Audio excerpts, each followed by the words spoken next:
Join us on Patreon and become part of our journey to uncover history's untold stories. Your support helps us create in-depth content, bring hidden narratives to life, and keep history alive for everyone. Long before stone walls were reduced to rubble and sacred vessels vanished into legend, Solomon's temple existed not only as a building, but as an idea, a theological universe where heaven and earth touched.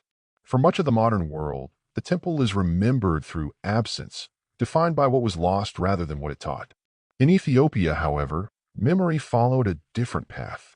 Ancient Ethiopian texts preserve reflections on Solomon's temple that survived beyond Jerusalem's fall, carrying its spiritual meaning into new lands and new generations.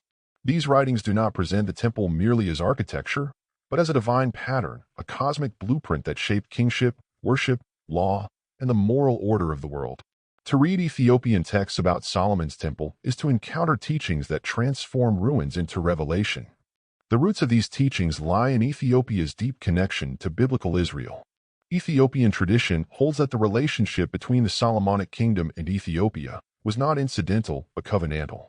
Long before Christianity reached Aksum, Ethiopian identity was already intertwined with Old Testament theology.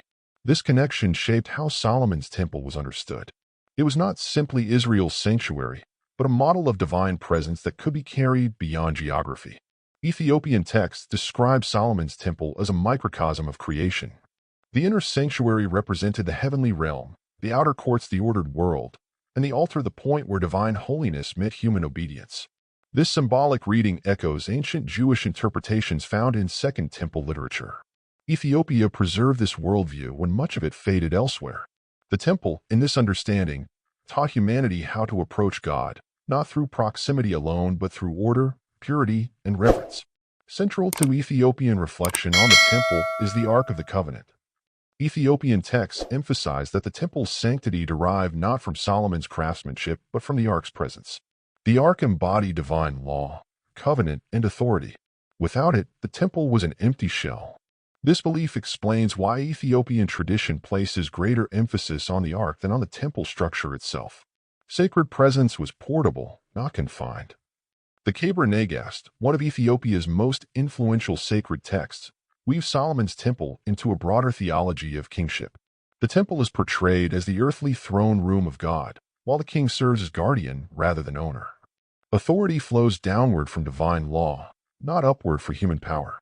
This teaching profoundly shaped Ethiopian political theology, where kingship was legitimate only insofar as it upheld covenantal righteousness. Ethiopian texts also present the temple as a moral teacher. Ritual was never detached from ethics. Sacrifice without justice was meaningless. This theme, rooted in the Hebrew prophets, appears repeatedly in Ethiopian writings.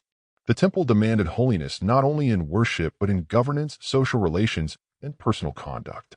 Its teachings warned against corruption, pride, and exploitation of the poor. Unlike later mystical traditions that treated the temple as a source of secret techniques, Ethiopian texts approached its mysteries with restraint.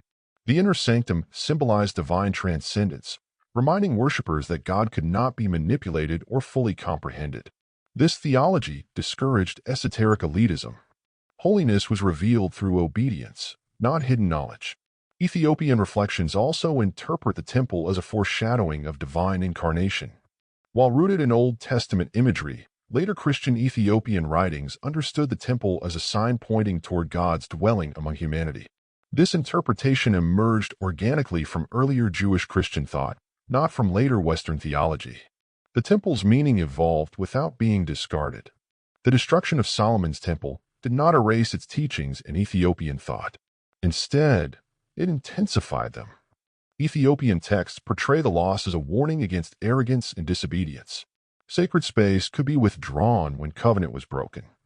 This lesson reinforced humility within Ethiopian spirituality and resistance to religious triumphalism. Monastic tradition played a crucial role in preserving these teachings. Ethiopian monasteries transmitted temple symbolism through liturgy, architecture, and manuscript illumination. Churches were designed to reflect temple order, with sacred spaces arranged according to ancient patterns.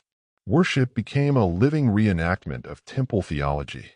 Ethiopia's geographic distance from Jerusalem paradoxically allowed closer preservation of ancient interpretations.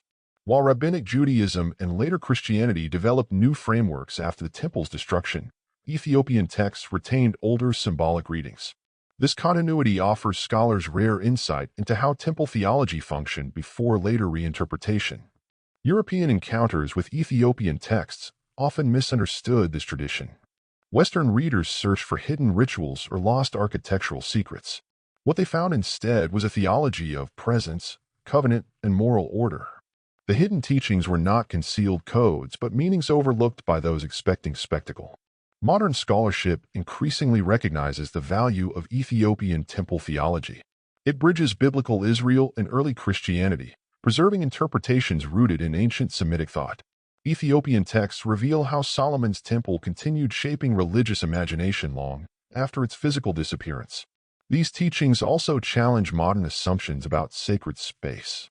The temple was never merely a building. It was a pattern for living in alignment with divine order.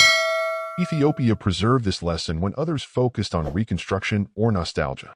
The temple's hidden teachings, as preserved in Ethiopian texts, ultimately reveal a faith grounded in continuity rather than rupture. Destruction did not end revelation. Memory became sanctuary. To engage these texts is to rediscover Solomon's temple not as a lost monument, but as a living theology. Ethiopia did not preserve ruins. It preserved meaning.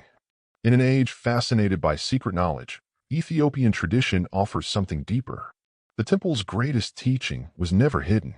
It was simply forgotten elsewhere. Ethiopia remembered,